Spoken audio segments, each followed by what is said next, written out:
السلام علیکم۔ قرآن و حدیث یوٹیوب چینل کے معزز ناظرین و سامعین، آج ہم نماز سیریز کے ایک اور ایپیسوڈ کے ساتھ حاضر ہیں۔ آج کا موضوع ہے قیام کے دوران نمازی کی پوزیشن۔ تو آئیے پہلے سوال کی طرف آتے ہیں۔ قیام کیا ہے؟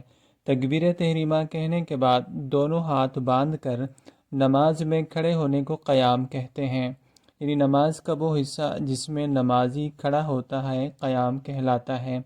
ہمارا اگلا سوال ہے، کیا قیام قرآن مجید سے ثابت ہے؟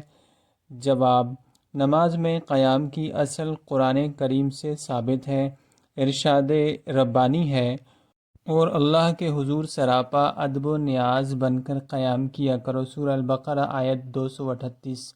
ہمارا اگلا سوال ہے، قیام فرض ہے اور قیام کے دوران نمازی کی کیا کیفیت ہو؟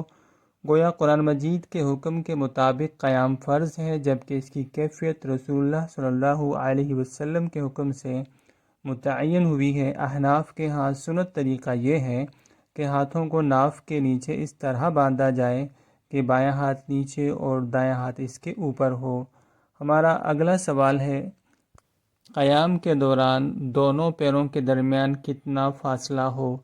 نماز میں قیام کی حالت میں دونوں پیروں کے درمیان معتدل فاصلہ ہونا چاہیے، نہ بہت کم ہو نہ ہی بہت زیادہ۔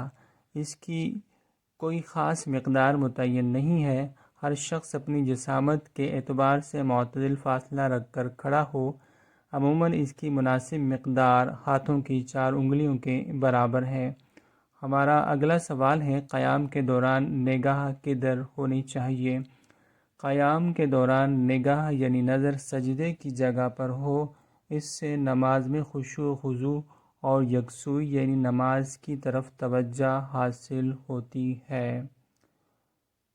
سامعین و ناظرین، یہ تھی ہماری آج کی ویڈیو۔ جب تک نئی ویڈیو میں حاضر ہوں تب تک کے لیے السلام علیکم ورحمۃ اللہ وبرکاتہ۔ دین اور دین کی معلومات کو دوسروں تک پہنچانے کے لیے ہمارا ساتھ دیں۔ قرآن و حدیث کے یوٹیوب چینل کو سبسکرائب کریں، اس ویڈیو کو لائک اور شیئر کریں۔ جزاکم اللہ۔